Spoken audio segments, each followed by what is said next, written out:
Boa noite, meninas. Mais uma vez aqui. Esperando vocês chegarem para a gente conversar. Primeira hoje foi Fátima. Seja bem-vinda. Vamos ver quem é a segunda aqui hoje. Deixa eu ver aqui. Quem mais que aderiu? Que bom. Josenita. Sempre bom receber vocês. Vocês já sabem que Catiane já chegou lá do outro lado, nossa querida Catiane. Kênia, vem logo junto, Catiane com Kênia. Meninas, muito feliz por estarmos aqui, graça e paz. Que Deus possa nos abençoar, falar conosco. Já estamos mais da metade desse livro. Deus já está dando assim um novo desafio, um livro maravilhoso. Depois eu falo para vocês. Depois eu vou falar para vocês, tá? Não vou adiantar muito não, mas é um livro fininho para a gente trabalhar bem a questão da espiritualidade. É um livro bem desafiador, então a gente vai ter essa possibilidade. Eu vou ligar uma luz aqui para ficar melhor a iluminação.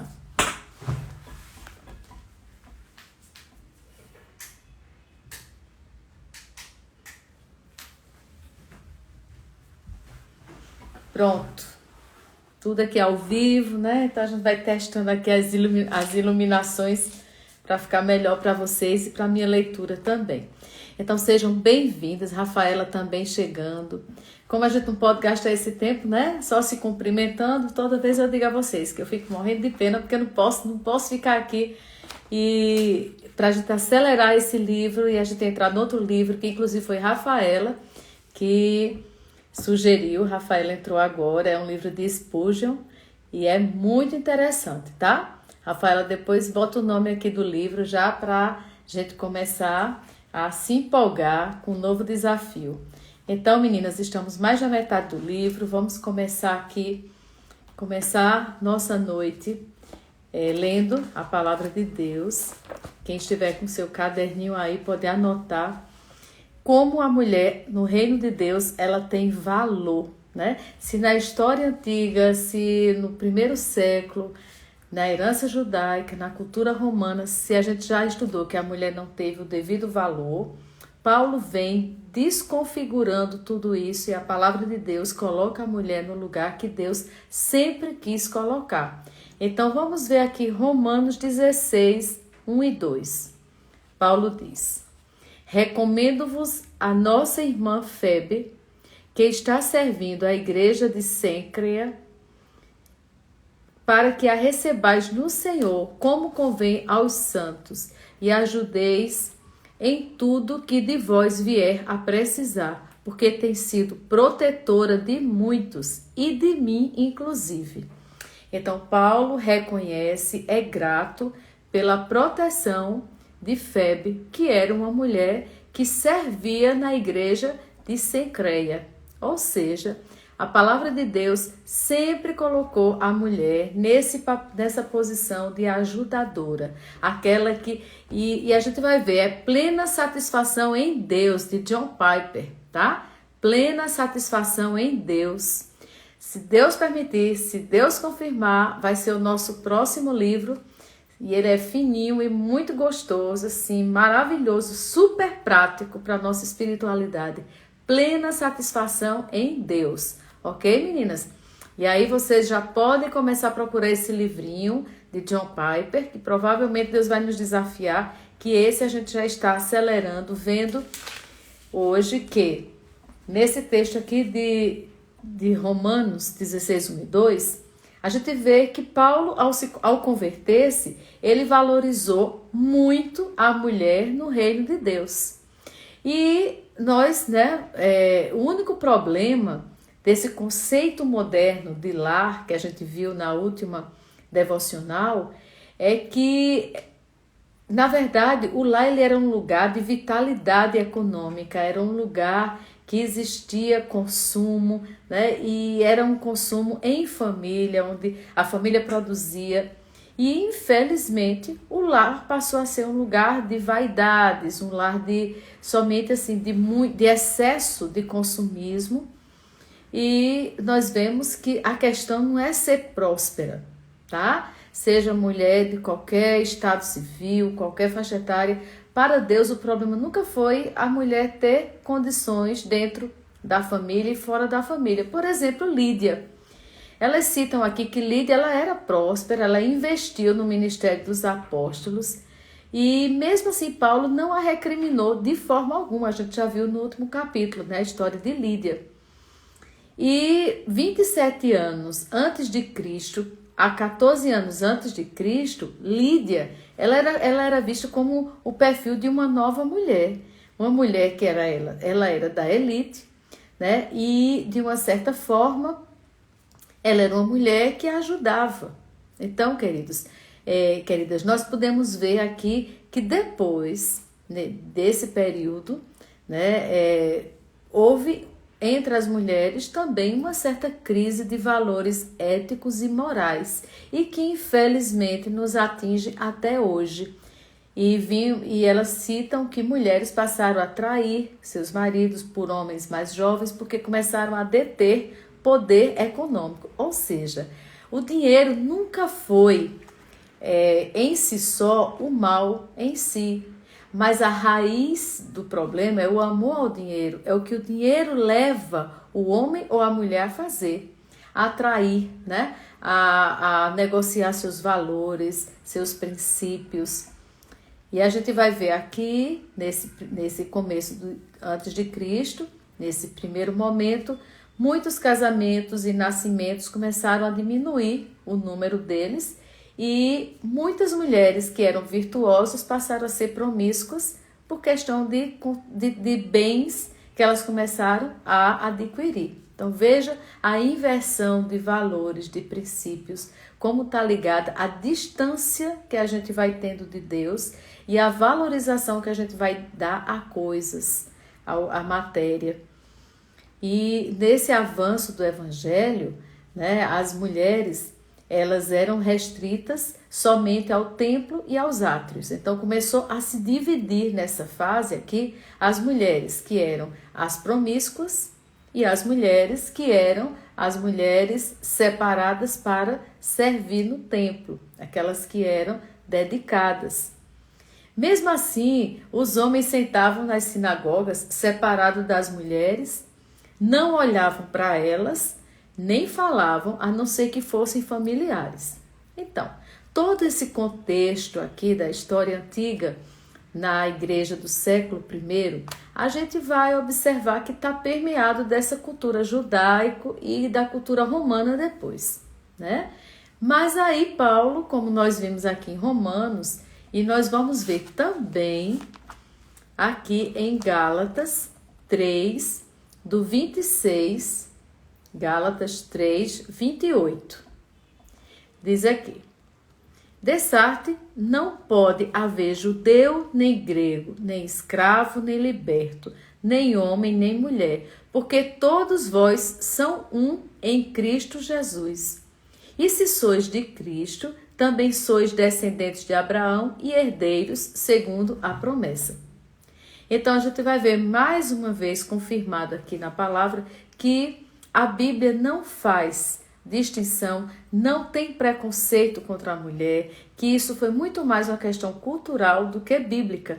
Porque quando Paulo fala aqui em Gálatas 3, ele começa já dizendo no 26, pois todos vós sois filhos de Deus e mediante a fé em Cristo Jesus, porque todos quantos fostes batizados em Cristo, de Cristo vos revestistes. E aí ele diz, não pode haver judeu, nem grego, nem escravo, nem liberto, nem homem, nem mulher, porque todos vós sois um em Cristo.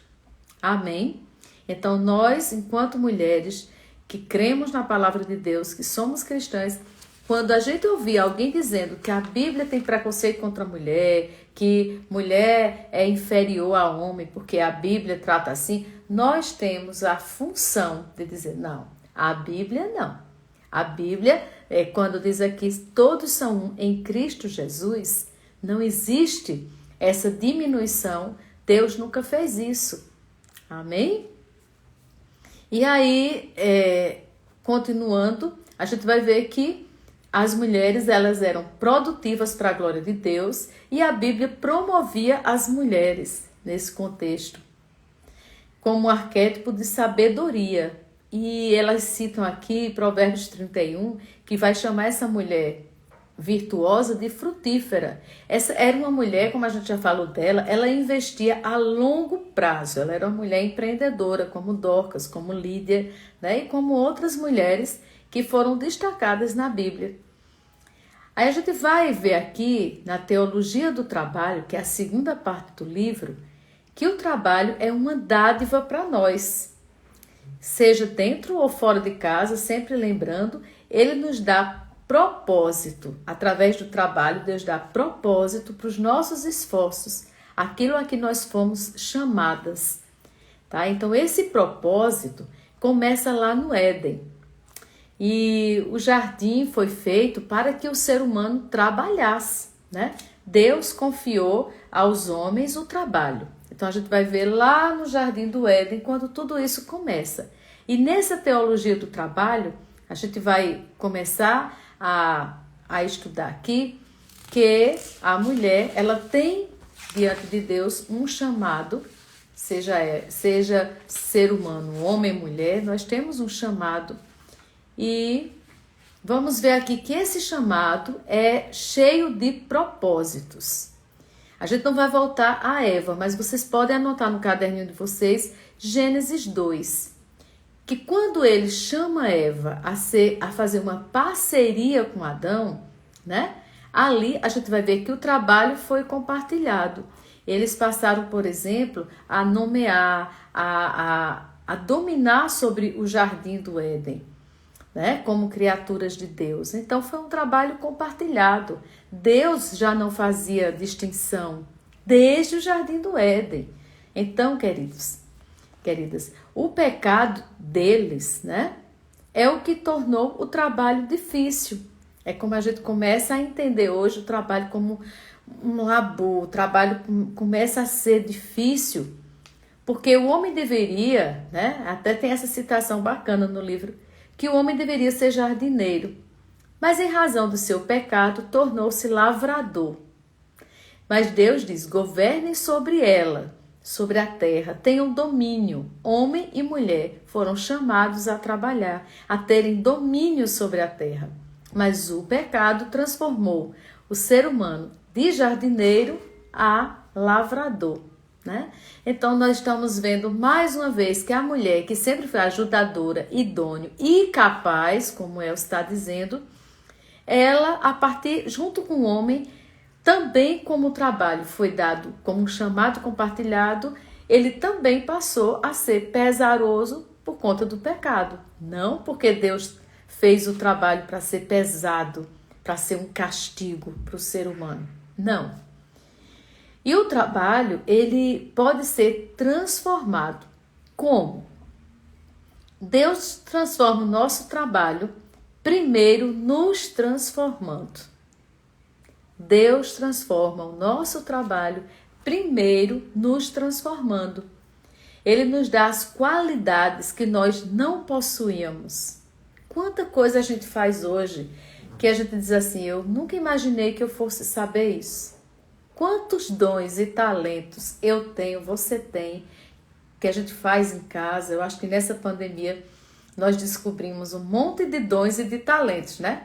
Quem aqui fez um monte de coisa que já não fazia ou que aprendeu ou voltou a ter que fazer, e a gente descobre assim que Deus nos dá dons e dá talentos para quê?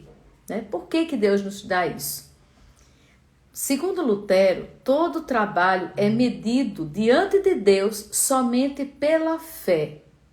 Seja lavrador do lar, seja monge, seja qualquer função que Deus nos dá, todo o trabalho é medido diante de Deus pela nossa fé, como nós fazemos. Então, gente, eu gostei dessa citação demais.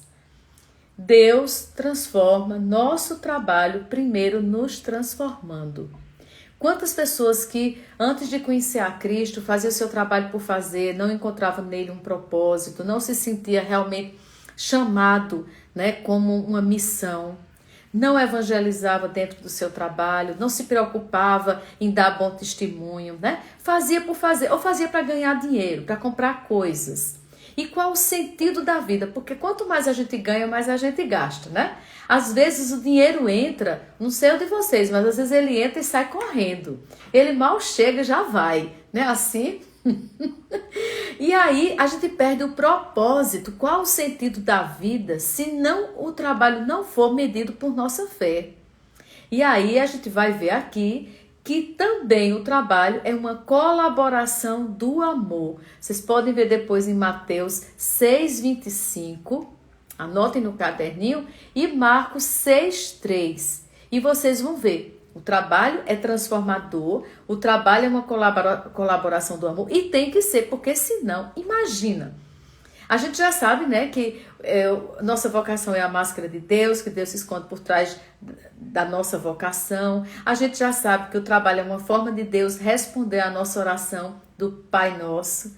O pão nosso de cada dia nos dai hoje, como é que ele ia dar? Através da nossa vocação. E é uma forma da gente servir ao próximo e da gente medir a nossa fé. Agora aí a gente vai ver o seguinte, se o trabalho é tudo isso, através do labor, dos nossos esforços, a gente colabora com o amor.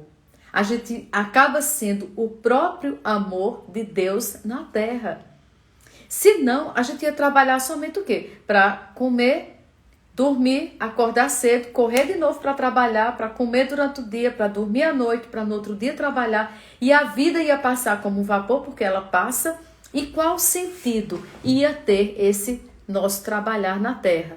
Se a gente não der, não conferir a ele um propósito de Deus, do alto para nós. Porque tudo vem do alto e tem que retornar para o alto.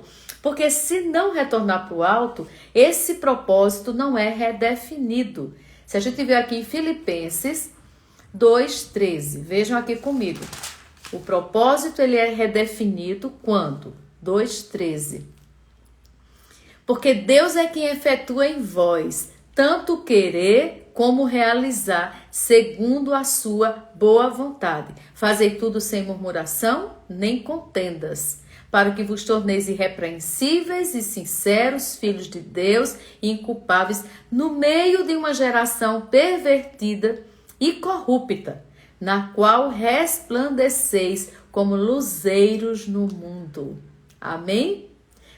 16. Preservando a palavra da vida, para que no dia de Cristo eu me glorie de que não corri em vão, nem me esforcei inutilmente. Mas esse propósito, ele foi através de mim, ele foi redefinido. Não importa de jeito nenhum.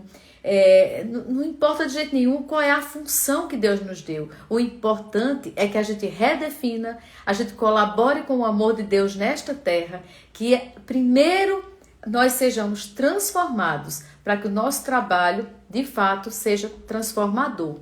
E aí, queridas, a gente entra numa questão: vale a pena fazer o trabalho neste mundo de uma maneira cheia de propósito, prazerosa e realizadora, porque a vida passa como um vapor. Se a gente trabalhar só para ganhar dinheiro, e pouco dinheiro, né? Porque a gente já sabe que ele chega e ele tem um problema com a gente, né? Ele entra na nossa vida, durante o mês ele já tem um monte de vontade de sair de perto de nós, ele já vai embora, ele nos deixa.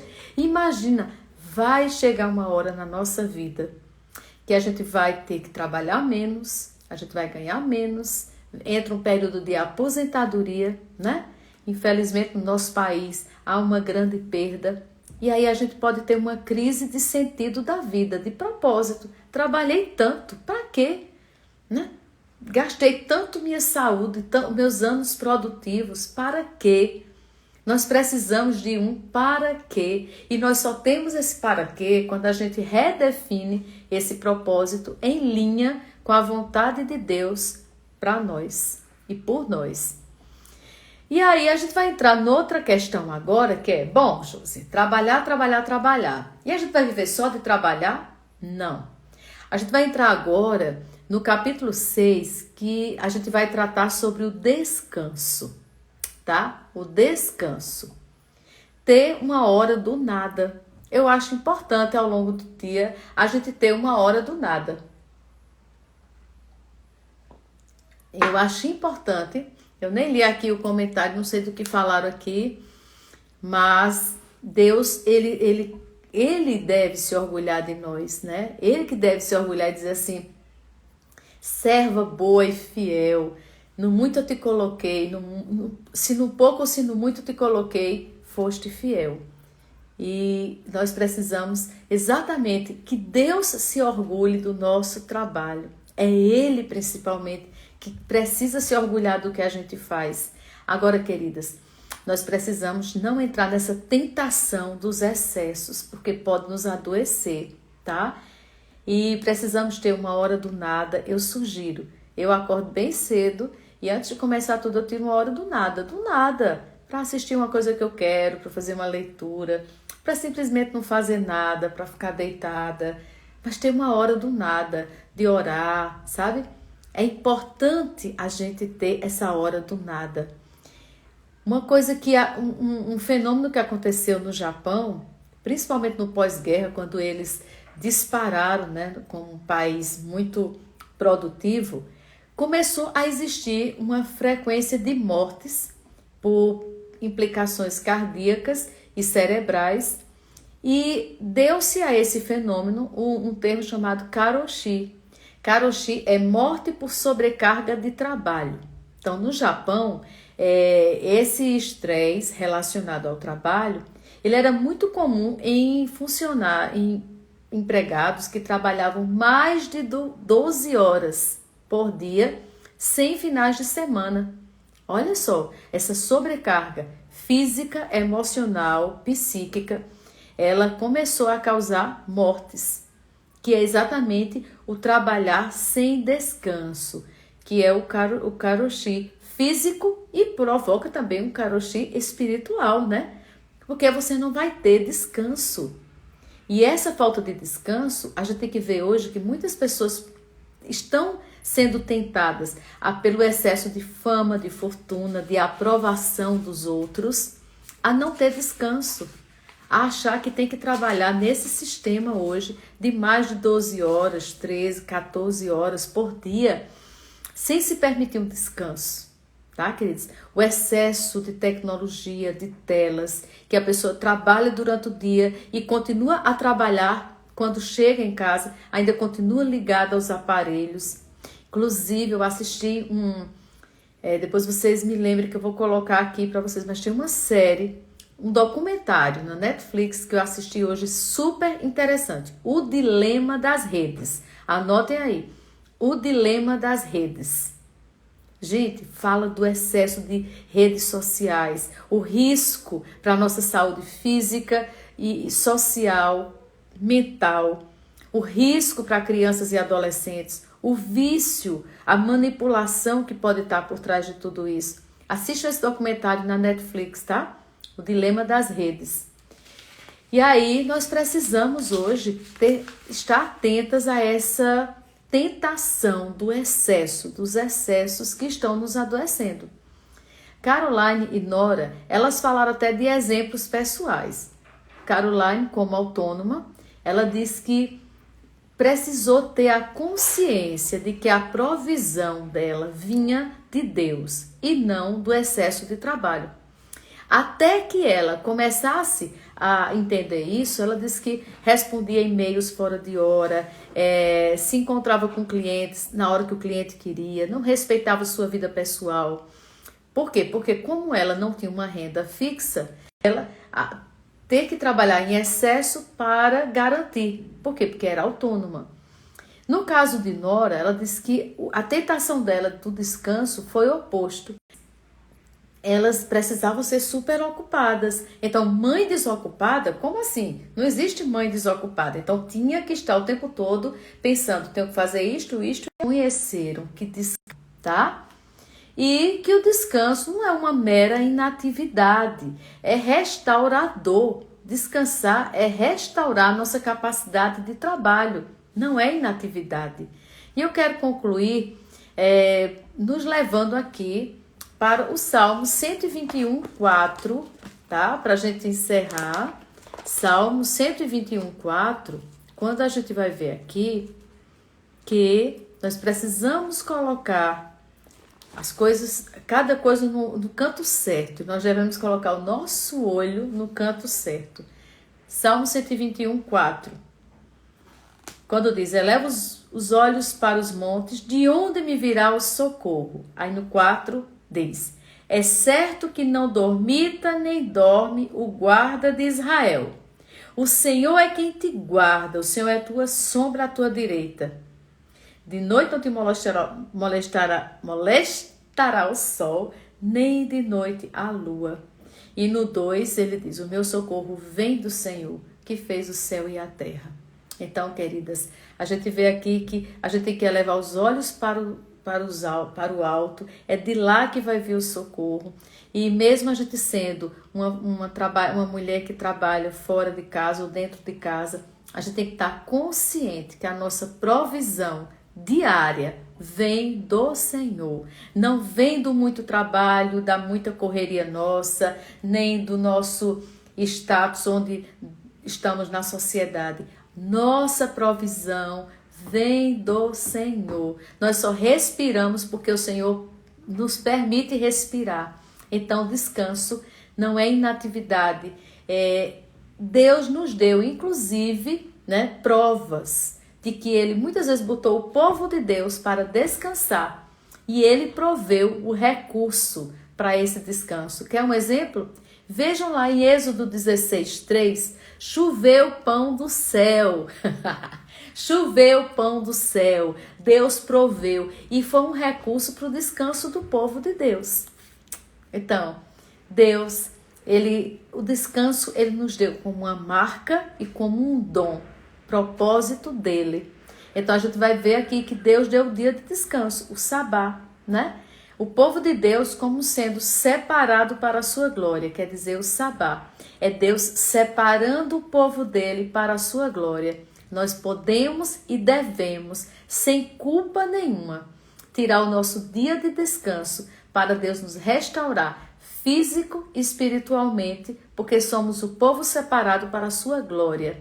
E nós podemos sim ter um dia de descanso sem nenhuma culpa. Jesus, quando chegou no momento que o trabalho dele aqui na terra estava feito, ele disse, tetelestai, está consumado. Ele também findou o seu trabalho na terra.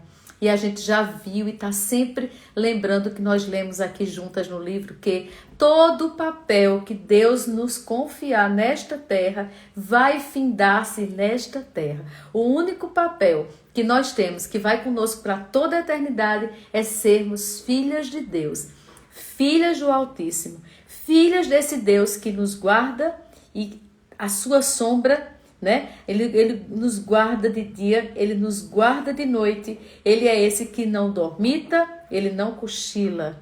Ele é o Deus que, de fato, vai nos dar toda a provisão. E numa necessidade, Deus bota para chover pão do céu. Até hoje na nossa vida, a gente não viu chover pão do céu.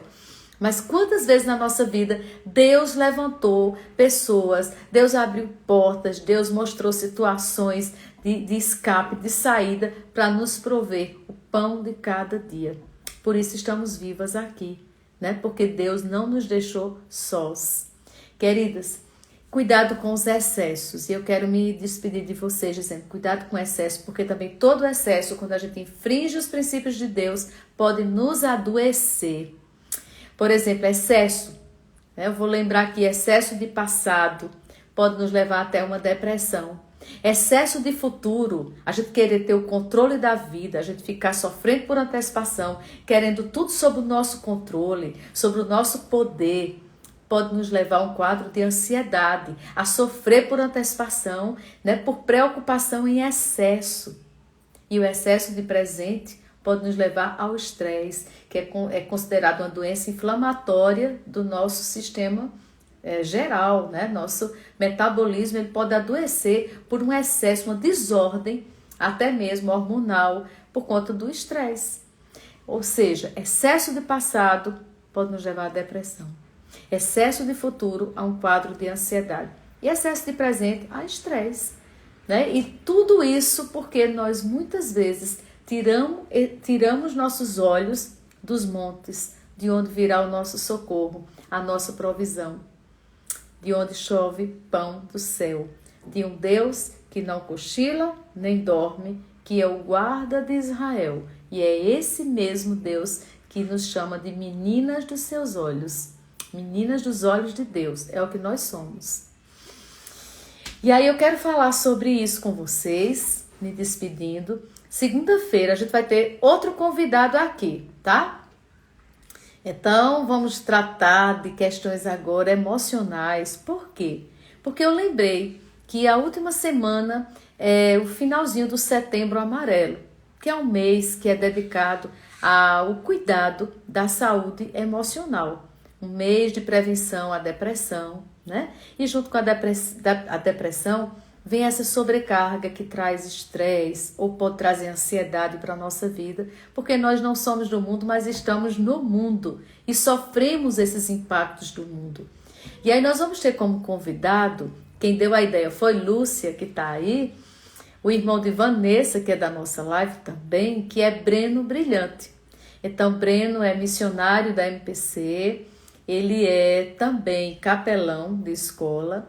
E Breno enfrentou depressão na adolescência, hoje já adulto, lida muito com famílias. E aí a gente vai poder, nessa live, chamar filhos, netos, tá? Porque Breno tem muita experiência com jovens e hoje também com adultos, né? Com famílias, para a gente falar sobre o risco da depressão, como buscar ajuda, como identificar, como ajudar alguém que está no quadro de depressão ou de ansiedade. Ok?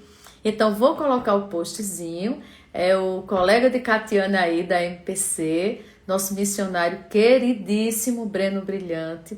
Ele viaja o Brasil e o mundo, né? E a gente vai ter a honra de receber Breno aqui conosco. Então, segunda-feira, vocês anotem aí, dessa vez podem convidar. Eu não estava atenta para essa questão do Setembro Amarelo, mas por que não, né, meninas? Já que o livro falou sobre os excessos, a importância do descanso, me trouxe à tona a questão das doenças mentais.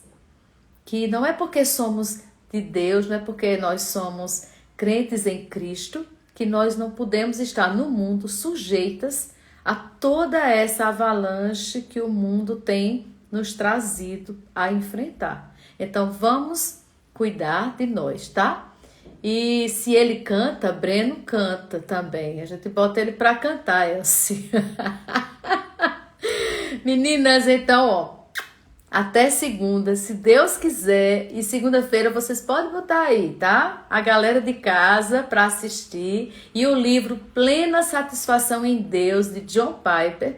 Se Deus confirmar e Deus permitir, vai ser nosso próximo livro, que esse aqui a gente já está acelerando para finalizar. E segunda-feira estejam conosco, orem para que esse momento com o Breno seja uma bênção, tá? E a gente vai estar falando, o tema da live vai ser como Deus cuida da nossa saúde emocional. Amém? Até segunda, se Deus permitir. Tchau, Kissy. Tchau, Nelly.